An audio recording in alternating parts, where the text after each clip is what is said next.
sa Philippines Airlines Domestic Flight. Ako ang inyong flight attendant sa araw na ito. Handa na ba kayong libutin ang buong Pilipinas? Subalit bago tayo lumipad, narito ang ilan sa ating mga paalala.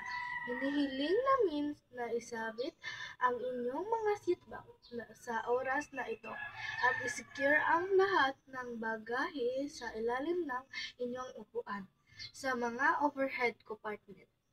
Hinihiling din namin na ang iyong mga upuan at tray ng mesa ay nasa tuwid na posisyon para sa pag-alis.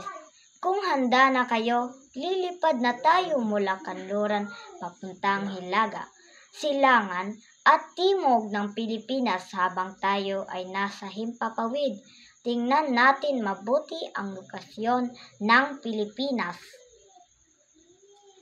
Ang Pilipinas ay isang arkipelagong bansa sa Timog Silangan Asya na binubuo ng maraming isla.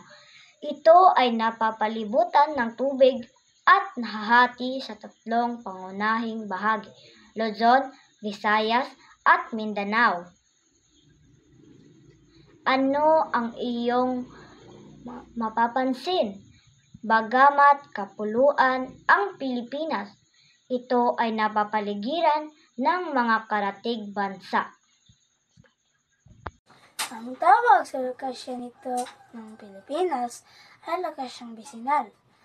Ang lokasyong bisinal ng isang bansa ay tumutukoy sa lokasyon nito ayon sa mga bansang nakapaligid dito. Anong bansa na kanlura ng pinakamalapit sa Pilipinas? Ano na namang bansa na nasa hilaga ng malapit sa Pilipinas?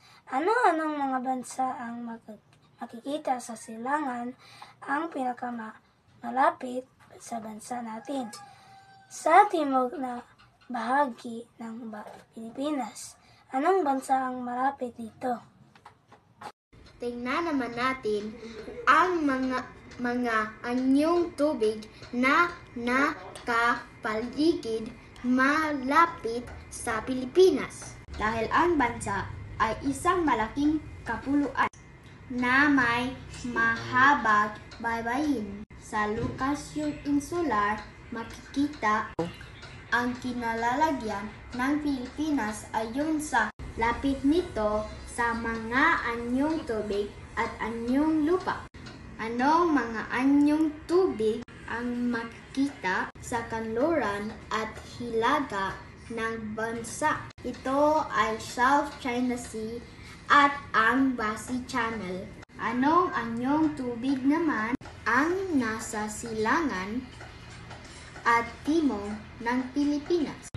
Ang mga ito ay ang Pacific Ocean at Celebes Sea. Ngayon, tayo ay lalapag na sa palipad. Bilang paghahanda sa paglapag, tiyakin tuwid ang inyong upuan at inyong seatbelt ay nakakabit. Nakalapag na tayo sa paliparan.